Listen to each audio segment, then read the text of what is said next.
KIIS FM presents our Women's Zoom Table, featuring influential women in entertainment and music, local business women, and more. Part of KIIS FM's month-long celebration of women's history.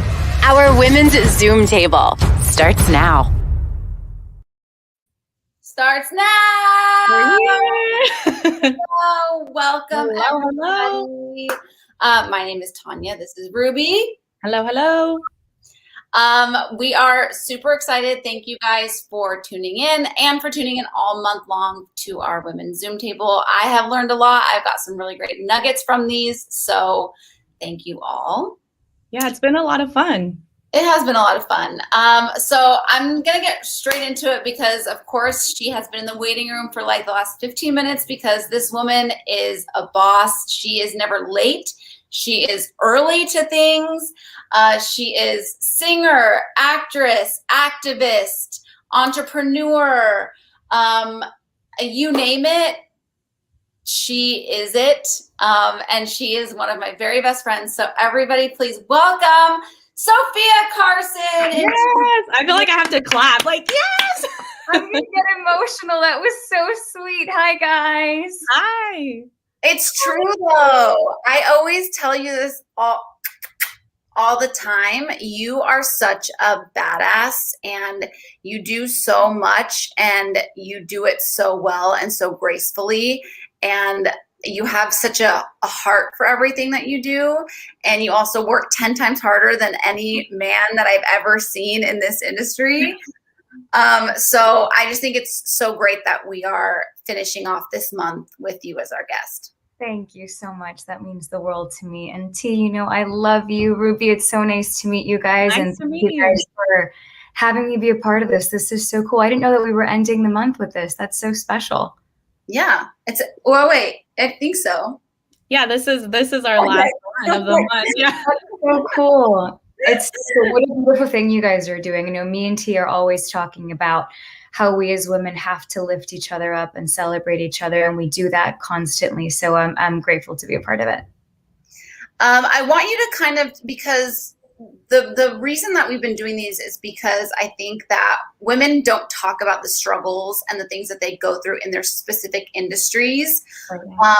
And I want you to kind of shed some light on things that you've experienced or learned about yourself being a woman in so many of these industries. You know what I mean? Like an actress, a singer, you know, you do all your charity work and you have such a clear vision of who you are and where you want to go. And so I think as a woman, sometimes it's easy to get swayed by other people's opinions and things like that. How do you stay true to like yourself and where you want to go?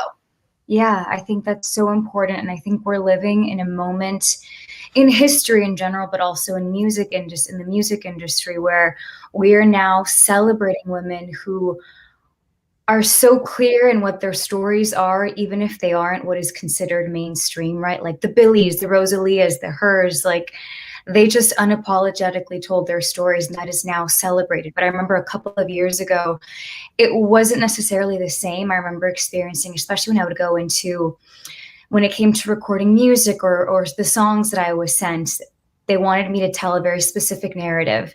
And it was usually songs that were, to me, were overly sexualized or kind of painted a picture of women that was more so from the male's perspective or derogatory towards women. And it was really difficult for me because I knew, like T said, I knew who I was and I couldn't do that. But it was hard for them to understand, like, why don't you just sing the hit, right? Just sing the hit. But I couldn't say words that didn't feel like my own. But it's been a beautiful experience, especially the last couple of years, to see that women's narratives have changed. The stories that we're telling now are now reflections of who we are. You know, there's incredible multidimensional creatures. And it's just been, you know, it's been really inspiring to see women out there like the Taylors of the world, the Billies, really kind of take control and say, this is my story and this is what I want to tell. And the world is celebrating that. Yeah, I feel like it's such an exciting time because, like you said, it's like you don't have to be this cookie cutter girl next door anymore. It's like that we're appreciating people for women for who they really are, right? Everything that makes us unique. I had a question. What is your favorite thing about being a woman? Wow, that's a good question. My favorite thing about being a woman? Everything. I don't know if that answers your question, but I love being a woman. I do too. I love being a woman. Ever since I was little too. I mean, of course, I always loved being a woman. I was also raised by such extraordinary female figures. My mom, my grandmother, both of my grandmothers, they are just extraordinary. These like powerhouse women who never ever made me or my sister believe that the world wasn't ours for the taking. And I think there's also something extraordinary about women because we're not only powerful, like I believe woman is synonymous with power, but we lead with our hearts, so it's a different kind of strength. And I admire that so much. And I'm grateful to be a part of the women community or the whatever we would call us. You know what I mean? It's so true. So true. We lead with our hearts. And I think, have you found that like sometimes, I mean, I would guess that the answer is going to be no, but like, have you ever led with like your heart, made a decision from your heart that you've regretted? I don't think so. No, I would say no, because like you say, when you decide something and you think about it and you pour your whole heart and soul into it, you can't regret it because it's like you talking, right? What about you? Yeah. No, never. Never. Yeah. It's interesting because it's like, I think being vulnerable and like leading with your heart, it's like almost, it's the biggest blessing, but it's also like your Achilles heel. You know what I mean? I mean, we talk about this all the time. You and my sister, because you are Cancer, so you're like heart on your sleeve. Absolutely, absolutely. But it's also your biggest strength. Your biggest strength. Yeah. Well, what's been the most rewarding moment or just memorable moment of your career so far? Because I know, like Tanya mentioned, you do so much. So if you could pick like a top moment that really sticks out for you, what would it be? That's a tough question. There have been so many beautiful moments that I'm still so grateful to have and to still continue to be living. I mean, I gotta say, I think my work with UNICEF, when I got the call that I was going to be their newest ambassador, that was really, really extraordinary and really emotional. And I remember just sobbing on the phone with my mom because she's the one who guided me to believe that the greatest thing that we can do with our lives is to give, and always set that example for me of, Audrey Hepburn at UNICEF and how she was not only an icon in film and in fashion, but she most importantly devoted her heart to giving. And that's what made her beautiful and great. So that is most definitely one of the greatest honors of my life. But also I've had so many incredible rushes, like performing on stage, and T's been to a couple of those too. I mean, when I played Coachella, that was like a dream. There was another performance that we had in LA that was like I think it was Mickey's 90th anniversary. And flying down from the ceiling, and I sang Part of Your World, which is one of the first songs I ever learned as a little girl.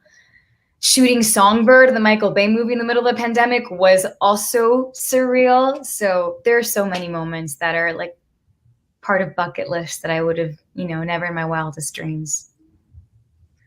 Do you feel like I really want to ask you this because you genuinely are just like a kind, loving, beautiful person. But do you feel like sometimes you have to shift it a little bit when you're, dealing with, I mean, maybe it's a music video set, or maybe you're, want to change lines in a movie, or do you feel like you need to be a little more stern or change your personality to be taken more seriously?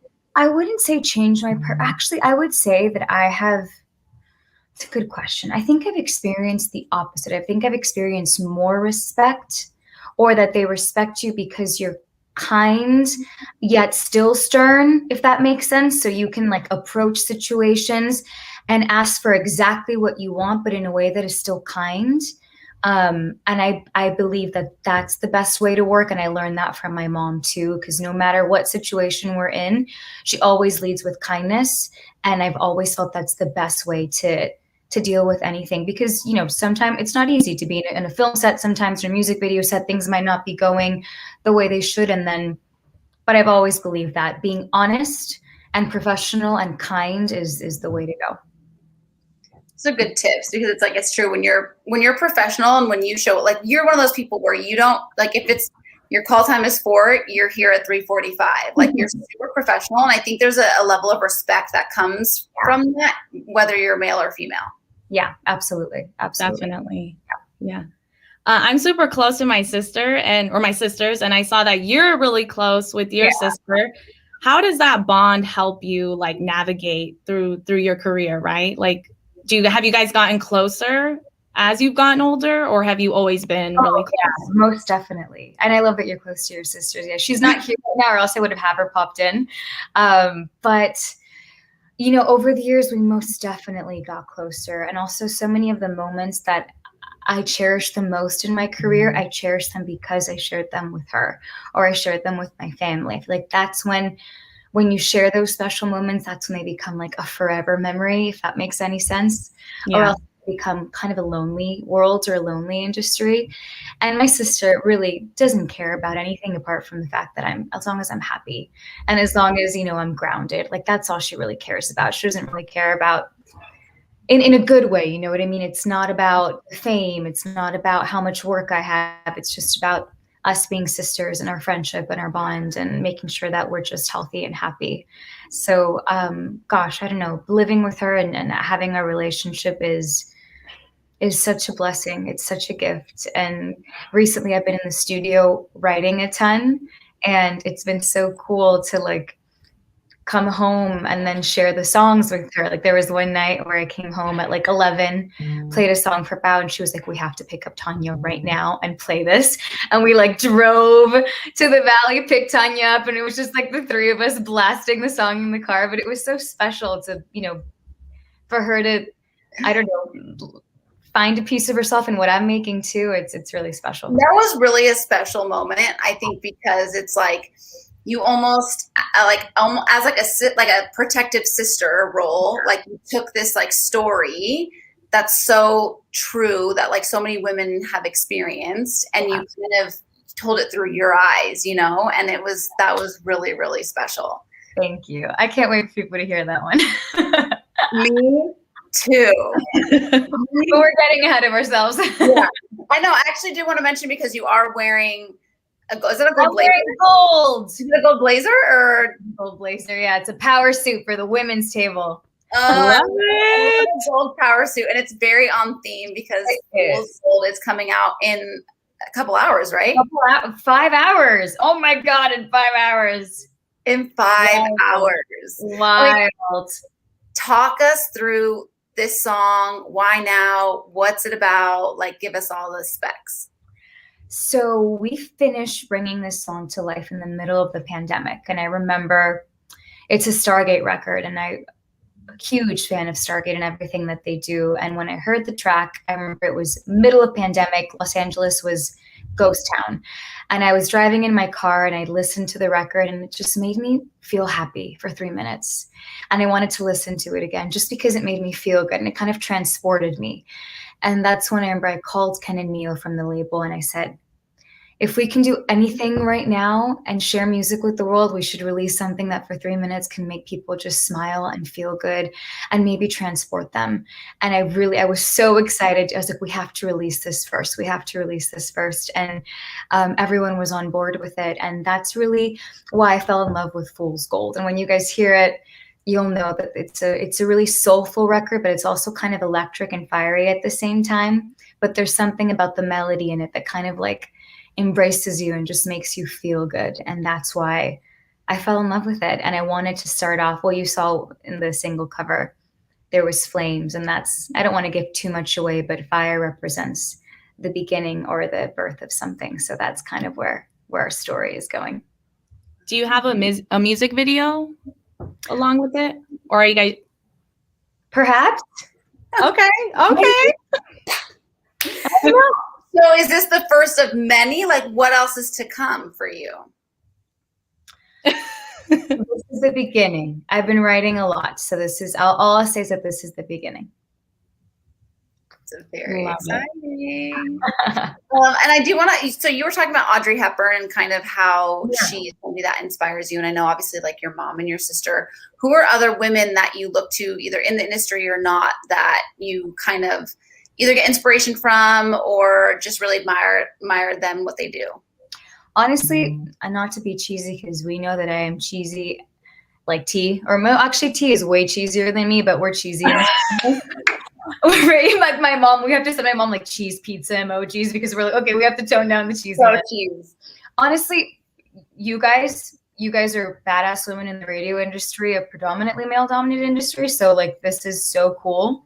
Apart from that, I mean, growing up, I always admired, and this is again, my mom, who would show me the examples of like Cher, Barbra Streisand, and I would watch Cher's concerts over and over, and I would tell my mom I want to be like her when I grow up, because they were the original trailblazers who broke and shattered the glass ceilings for girls like me who really wanted to be able to do it all one day. And they are Grammy winners, Oscar nominees, directors, actresses, philanthropists, singers. So they were kind of the first, and I've always really looked up to them in that sense. And then, I mean, apart from that, more contemporary artists like Taylor, I've always admired her honesty, her vulnerability, her bravery, what she has meant for women in the industry. And I mean, Billie, Rosalia, her, I know I already mentioned them, but I admire them so much because, like, for instance, Billie's sound, and we all watched the documentary, or we all know the story, that it wouldn't have been considered pop, right? It wouldn't have been considered mainstream. And yet it took the world by storm simply because she was telling her honest truth. And that is what moved people. And I think that's so powerful. I want to touch on self-care for a minute. What self-care tips have you learned from other women in your life? I mean, Tanya's really good at self-care. I feel like Tanya really, really takes time for herself and makes it a priority, whether it's her runs every day, whether it's her evening like rituals, her honey jar, which me and my sister, we hear all about all of this stuff and we experience it as well. Yeah, I'll be like on FaceTime with them, and I'm like, I have to go. I haven't done my Future 15 yet. And we're like, or we spent Valentine's to all the three of us together in a hotel, and she's like, I need to take 15 minutes and journal. And she was just journaling for herself for 15 minutes. Well, I was like, I think with my like humidifier for my voice, because I had to sing the next day. So I think that just making sure that you take time to do the things that you love. Like for me, working out is essential, not only for my physical health, but for my mental well-being as well. And just to handle stress and everything. So I really take time every day to do that.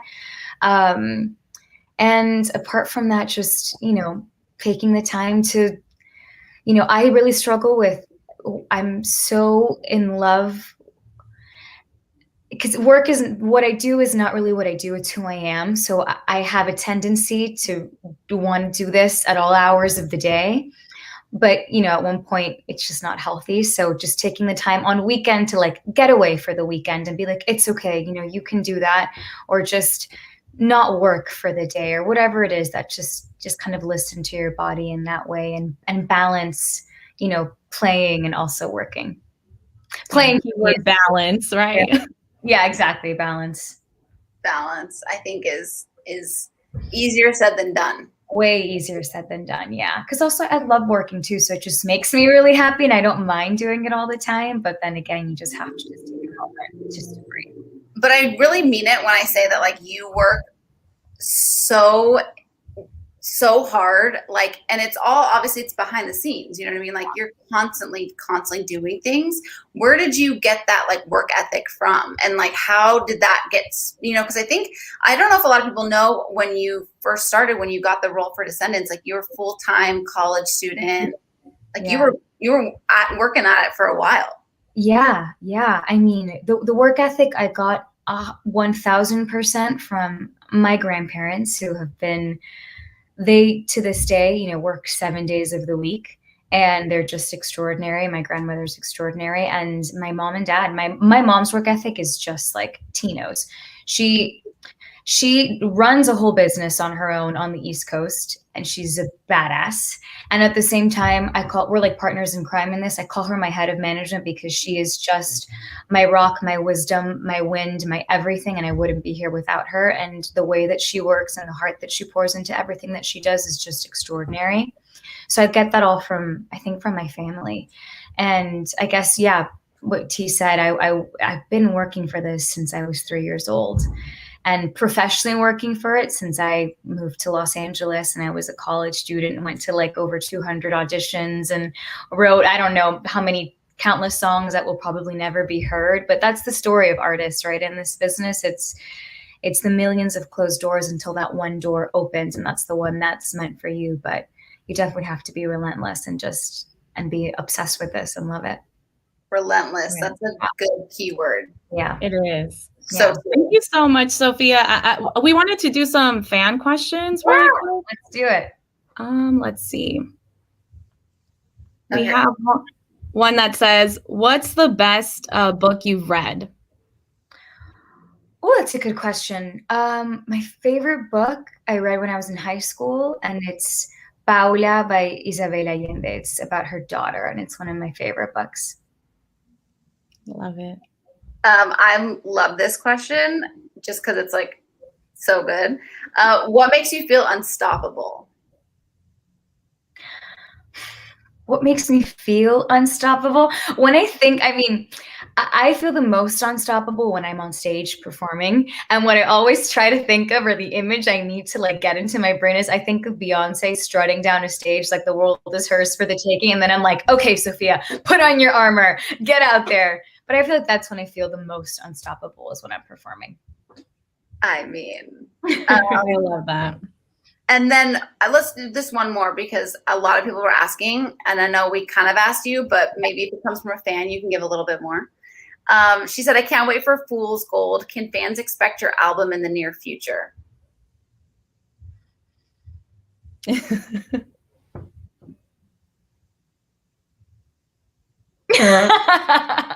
Yeah, that feels promising. My God. Maybe, I don't know. Could be, possibly. We'll leave it open to interpretation. What? I will neither confirm or deny. Okay. All right. Well, feels positive. Feels like a good situation. We are so grateful that you popped in. We can't wait for Fool's Gold. Comes out tonight, I guess 9 o'clock our time, 9 o'clock. Yeah, 9 p.m. Pacific, midnight Eastern, out in different parts of the world. Where are you going to be when it like officially comes out? Are you going to be at home? Here with my sister and our dog, Joey. Nice. Well, thank you so much. FaceTiming Tanya. Yeah, totally. FaceTiming. Yeah. Thank you so much. We love you. Love you. Love you. Love you guys. Thank you so much for having me. Thank you. Love her. Ruby, you want to take it away? I know, she's amazing. So I'm so thankful for all the women that we got to talk to. It's been, like you said, there's been nuggets of like wisdom and just like honesty, like having raw, honest conversations, which has, been so nice. But Sissany and I got to talk to Rachel Scott, who's a Congressional correspondent, and she's so awesome. Like, we had such a great conversation. So that is next. Awesome.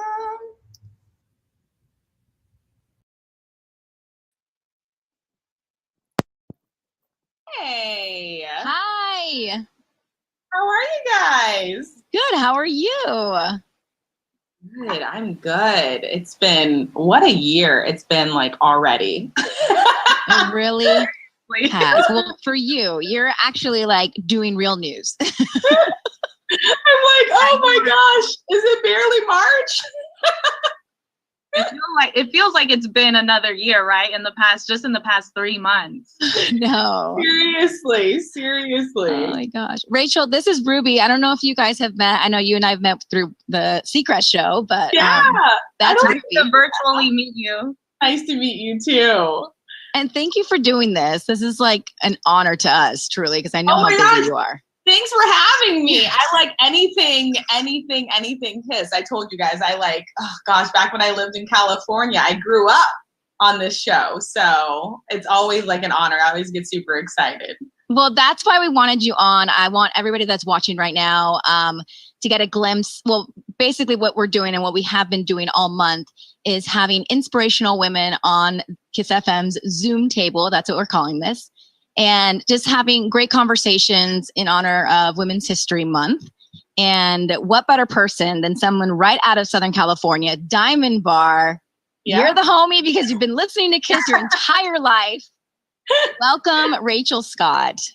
Thank you. So good to be here. So good to be with both of you.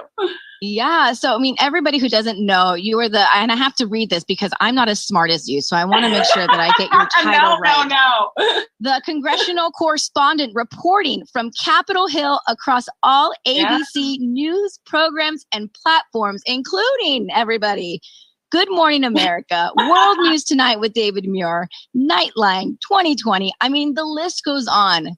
Congratulations. This is wow. And Forbes 30 under 30 last year too? Yeah. It's been quite a ride. Can you take us back to graduating from Diamond Bar High School? Which actually wasn't too long ago for you, but you went straight from there into an internship. Is that right? Yeah. So I was able to get a 4-year fellowship with CBS through the Emma Bowen Foundation, which is this great organization dedicated to giving internships to people of color getting started, looking for their footing in the industry. And it was the best opportunity for me. It was 4 years every summer. I got to intern at CBS right there in Studio City. I got to shadow reporters and just fell in love with news and knew that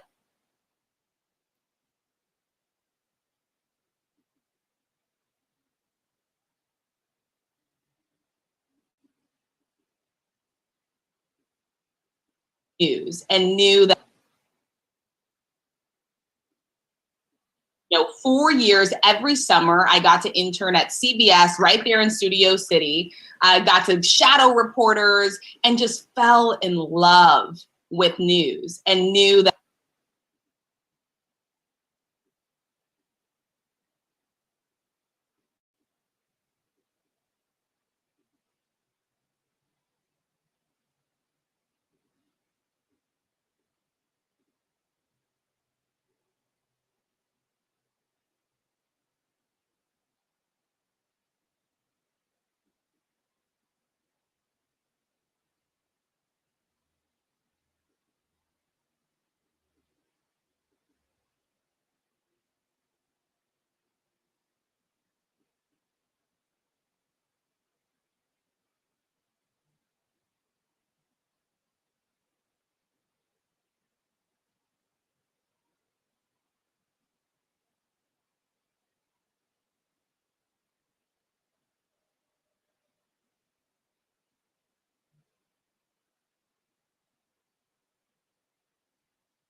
read this because I'm not as smart as you. So I want to make sure that I get your title right. No. The Congressional Correspondent reporting from Capitol Hill across all ABC news programs and platforms, including everybody. Good Morning America, World News Tonight with David Muir, Nightline 2020. I mean, the list goes on. Congratulations. This is wow. And Forbes 30 under 30 last year too? Yeah. It's been quite a ride. Can you take us back to graduating from Diamond Bar High School? Which actually wasn't too long ago for you, but you went straight from there into an internship. Is that right? Yeah. So I was able to get a 4-year fellowship with CBS through the Emma Bowen Foundation, which is this great organization dedicated to giving internships to people of color getting started, looking for their footing in the industry. And it was the best opportunity for me. It was, 4 years, every summer, I got to intern at CBS right there in Studio City. I got to shadow reporters and just fell in love with news and knew that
inspired you initially? Like any reporters that sparked that interest for you? Yeah, I mean, of course, there's like the big one, Oprah, right? And of course, we saw her masterclass in journalism just this past week. She has been such an inspiration for me. But I'll also say, my dad is like super avid news consumer. So I grew up and we would always be watching, 60 Minutes. He would always be pop quizzing me on the news. I think he would have been a really great journalist, but he likes to add a little bit of his own truth into stories that he tells. So I don't know how much those stories would have been accurate, but he definitely spurred a love for news and a passion for sort of reporting and looking at things with a curious eye when I was growing up. Where did the motivation for you come from interning here in Los Angeles? Many would think, wow, I'm in market 2. This is like, pretty much kind of the top. When did like the passion start to trying to get a little bit further on in your career, getting to DC and doing all that? Yeah. And this is like, the big question that I get from a lot of people is like, okay, you were graduating, now what? What do you do? And I think, for a lot of people in our industries or in media, the first thing that you do is kind of move to like the middle of nowhere to get your start. You try and move to a small town, make your mistakes, grow and learn. And I sort of did the exact opposite. I moved to New York City. And I started at the bottom. I started as a production associate right here at ABC News. And I was actually, my desk actually used to be right by the World News Center. And I used to stay after and kind of watch it all happen, watch the magic unfold. But, my first year or two on the job was really just learning. I used to make research books. I used to like order food and order coffee and make graphics. 4 years ago on election day, that was like my primary job. I remember wearing this TJ Maxx dress that I got for like $20 and I spilled coffee all over it, like all the coffee that I had gotten for like all of our guests. Oh. But like just love the learning, and I think sometimes what can seem like a really scary risk is probably worth taking. And for me, I'm so happy that I just sort of dove head in first. You know, I had a job from a really local market, actually in Arkansas. And I remember calling the news director to tell her, you know what, I'm going to turn this opportunity down. I'm going to move to New York City and start behind the scenes as a production associate. Mm-hmm. And she told me that I would be calling her in a year, begging her for a job. She was like, you're going to live in a box, you know, you're going to want to come back. And I have never forgot what she told me that day. Wow. And it all worked out, you know, it all worked out. And I think sometimes you have to trust your own, you know, your own gut, trust your own path, and no two paths are the same, right? Like I looked up to Ryan Seacrest like my whole life, and I would like find ways to sort of like mimic his career. Like how can I follow his career? Is there the same opportunity out there for me? But the truth is that there's not, right? So like what's meant for you is always going to be for you, and you have to sort of lean into your own path. And I definitely learned that. Have you ever experienced imposter syndrome? And if so, what advice do you give, you know, others to try to overcome that? All the time. I mean, I'm 27 years old. I'm in the dream job of a lifetime. And I think when you are sometimes the only woman or the only person of color in a room, you know, it's really easy to feel like you don't belong or to second guess yourself and ask yourself, am I asking the right question? Should I even sit at the table, right? I mean, that back when we were gathering at work and you know, sometimes it'd be like, oh, could I even sit at the table? Should I sit back here? Should I stand in the corner? And I just have to keep telling myself, you know, my grandfather, he was born in 1924. He passed away at 95 years old.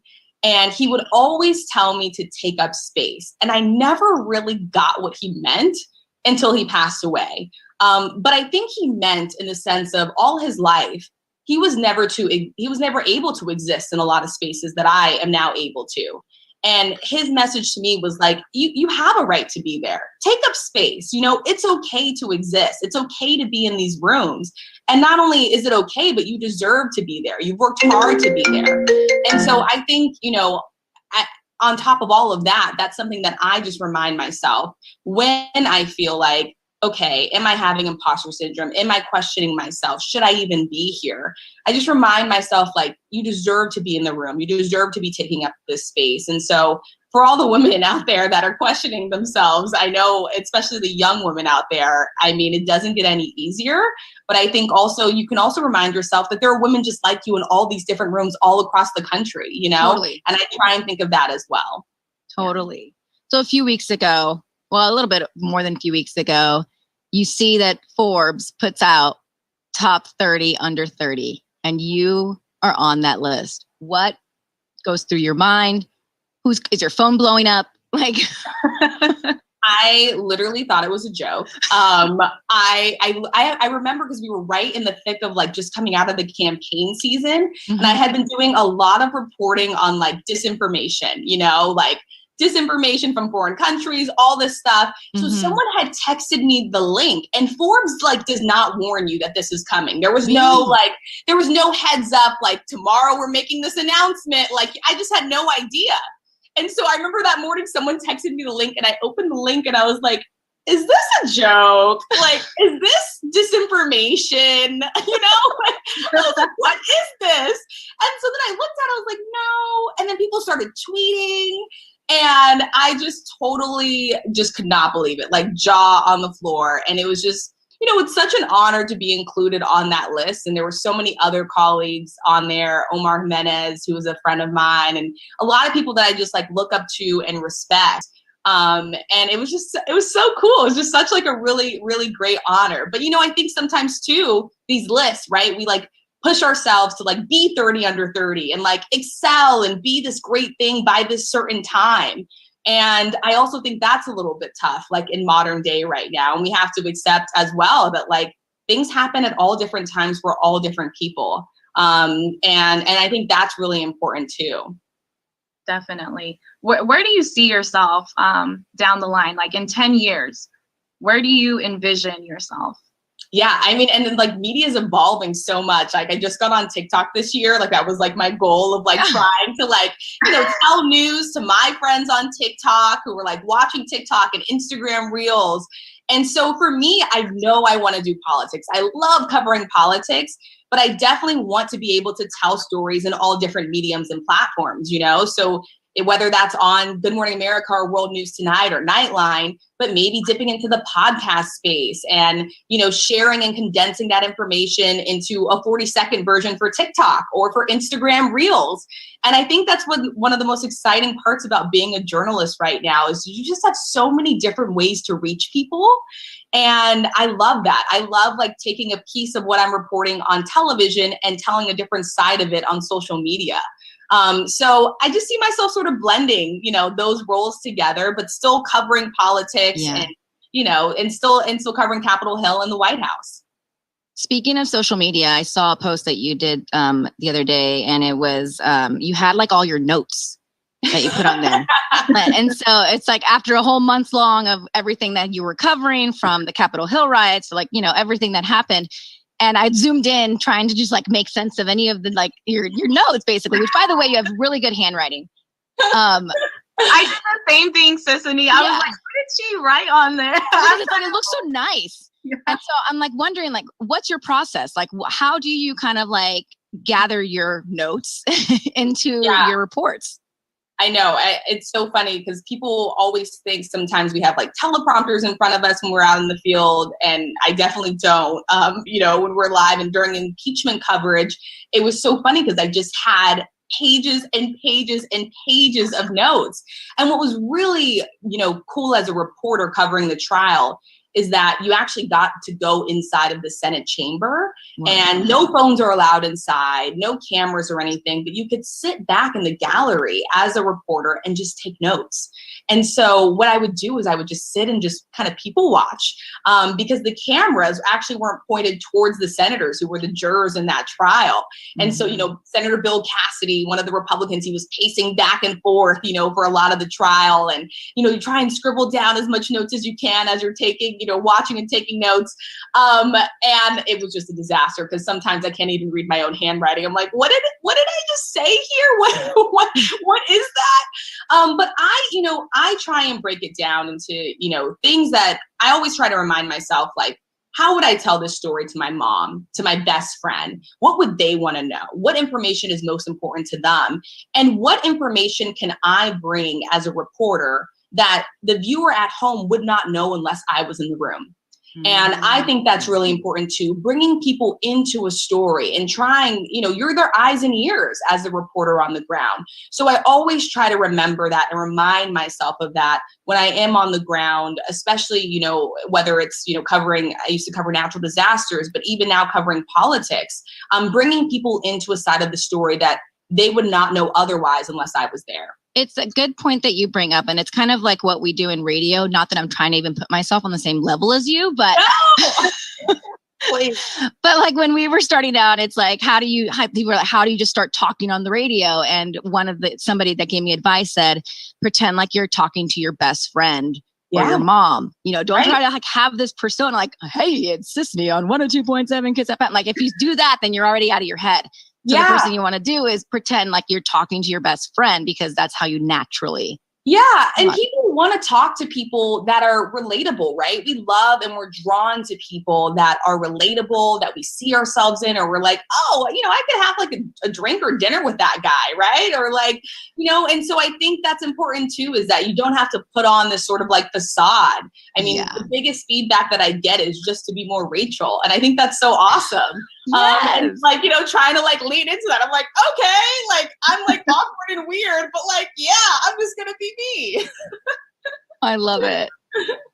I like to ask this question because I think sometimes it's really easy to forget to take care of ourselves, right? Mentally, spiritually, emotionally. What do you do for self-care to take care of you, to unwind? This is like the hardest question because I'm the first to admit that I do not have it figured out whatsoever. It's like one of my biggest New Year's resolutions this year is to try and find some way to unwind, especially with the pandemic. you're at home and you're working and all your spaces are sort of combining. Your office is your living room and your kitchen, and you feel like, you just make the same lap around your apartment every day. And while I do get out, obviously, for reporting, it does feel a little bit like that. So I bought a bike. And I know how to ride it, thank God. But, I find that has been really relaxing because it's actually one of the few things that I do where I cannot check my phone, because my hands are at, 10 and 2 there, like, riding the bike, and it's kind of relaxing. And I have found that to be really helpful. I'm trying to get into meditation, really am trying hard. Have no success story there yet.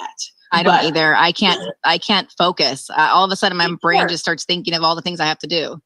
Yeah, it's helpful. It's been helpful for me, meditation. But I know initially it's hard to get into that habit because, like Sissany, like you said, my brain's just like everywhere. But it's especially in moments where I'm like, okay, I need to chill. I feel like it's been helpful. But I love that you ride bikes. Or ride bikes. Yeah, it's a good hobby. Can we ask about a relationship? Like, is there time to date? I know I am dating. So yes. And it's so funny because I did actually meet my boyfriend on like one of those nights that I like did not expect to go out, and we just like ran into each other. But it is hard, right? I mean, I travel so much, you're working long hours and all of that. And this was obviously pre-pandemic, but yeah, so that's been nice. That's good. And he gets your life and he gets your lifestyle. I met my husband when I was 25, he was 23. And it was just very casual at first because I was so busy with work and he lived in 2 hours away in San Diego. And so, it just eventually your lives just start forming more and more together. And now we've been together for 13 years. And it's nice to have the support system, right? It's just like someone who gets it and understands what you do, and you're supporting them, then they're supporting you. And that is just like a really nice feeling. So Totally. Well, we almost have to wrap up, which seems crazy because I could just talk to you for hours. Ruby, did you have another question? Oh, I am good. Actually, I did. Did you have any women-owned businesses that you love to support when you're back in LA? Ooh, this is a really great question. I do. And there is one. Oh my gosh, could I totally pull out my phone and check Instagram really quick? Because I just ordered, oh my gosh, I have to find it. I ordered this for my best friend. It's Berries by Stacy is her name, on Instagram. Okay. And she makes the cutest, like, chocolate covered strawberries, cake popsicle, like sort of things. And, all my family, all my friends are still in Southern California, right around the Diamond Bar area. And so my best friend of more than 2 decades, she just had her birthday. And so I sent her, this sort of personalized box, and it had like a little chocolate heart, and she got to break it. There was a picture of us inside and chocolate covered strawberries and cake pops. But she's just like this amazing woman. Her name is Stacy, and she delivers it, and she's totally this amazing small business owner, and totally would recommend if you need to surprise anyone for any sort of celebration. She is awesome. I love that. So yeah, she's great. So before you go, I'm sure there's lots of young women who are watching right now. What's some advice that you would give somebody, maybe even still in high school, that wants to pursue the same type of career that you have? Yeah, I would say definitely go for it. Trust your gut. Don't think twice. I would also say when you do get the job, the best way to get a promotion is to do your job really well. And if you always keep that in mind, always just have a willingness to keep learning, keep smiling, keep talking to people, you'll never really know where that leads. And I also will say, take up space, when you do get in the room, to take up space. And don't forget that you matter, and you're supposed to be there. You deserve to be there. Love it. Well, we love you so much. Rachel Scott, thank you for taking time out of your busy schedule to hang out with us at It's Rachel Scott on Instagram, if anybody wants to follow you. And we'll see you on TV. We follow you anyways on TV. So I know. And hopefully soon in person. Yes, exactly. All right. Well, take care. Thank you so much. All right. Be safe, guys. Bye.